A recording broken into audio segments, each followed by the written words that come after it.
નમસ્કાર, હું છું આશિષ દરજી. તમે જોઈ રહ્યા છો એસએમએ ન્યૂઝ. જોઈએ આજના સમાચાર. બેચરાજીના કનોડા મોટપ વચ્ચેથી પસાર થતી રૂપેર નદીના કોઝવે પરથી કાર તણાઈ, 3 લોકોનો બચાવ. મહેસાણા જિલ્લામાં આવેલા બેચરાજી તાલુકામાં આવેલા કનોડા અને મોટપ ગામ વચ્ચે પસાર થતી રૂપેર નદી પર બનેલા કોઝવે પર હાલમાં પાણી વહી રહ્યા છે. ત્યારે આજે એક ગાડી ચાલકે એક ગાડી જીવન જોખમે કોઝવે પર ચલાવી હંકારી હતી. જોકે એકાએક પાણીના પ્રવાહમાં ગાડી તણાઈ હતી. જોકે ગાડી તણાઈ જતાં સ્થાનિક લોકોએ રેસ્ક્યુ કરી ગાડીમાં સવાર લોકોને બહાર કાઢ્યા હતા. કડીના નંદાસન માથાસુર પાસે ઈંટો ભરેલું ટ્રેક્ટર ખાડામાં ખાબક્યું. ટ્રેક્ટરમાં બેઠેલી મહિલા રોડ ઉપર પછડાતા કરુણ મોત નીપજ્યું.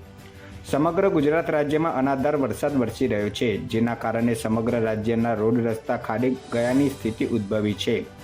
છેલ્લા 15 દિવસથી અવિરત વરસાદ વરસી રહ્યો છે, જ્યારે કેટલાક વિસ્તારોમાં તો પૂર જેવી સ્થિતિ જોવા મળી હતી, જ્યાં અતિશય વરસાદ વરસતા દર વર્ષની જેમ ખાડાઓ બિસ્માર હાલતમાં થતા લોકો હેરાન પરેશાન થઈ ગયા છે, તેમજ અનેક અકસ્માતની ઘટનાઓ સામે આવી છે.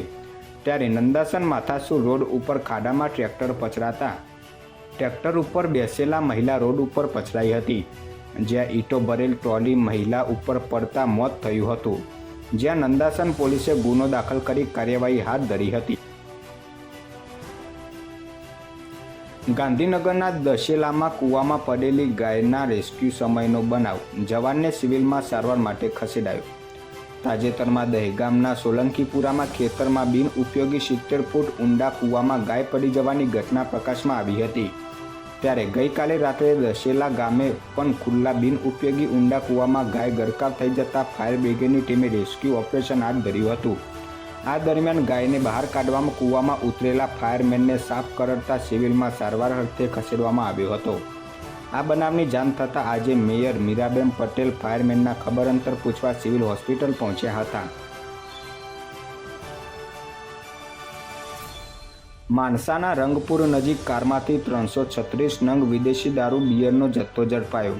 એકની ધરપકડ, એક ફરાર.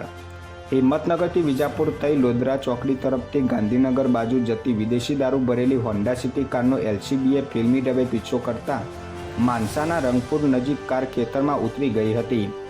બાદમાં 2 ઈસમો પૈકી એક એલસીબીએ મેરેથોન દોડ લગાવીને પકડી લઈ કારમાંથી 336 નંગ વિદેશી દારૂ બિયરનો જથ્થો સહિત કુલ રૂપિયા 1.92 લાખનો મુદ્દામાલ જપ્ત કરી કાનૂની કાર્યવાહી હાથ ધરી હતી. વધુ સમાચાર માટે જોતા રહો એસએમએ ન્યૂઝ.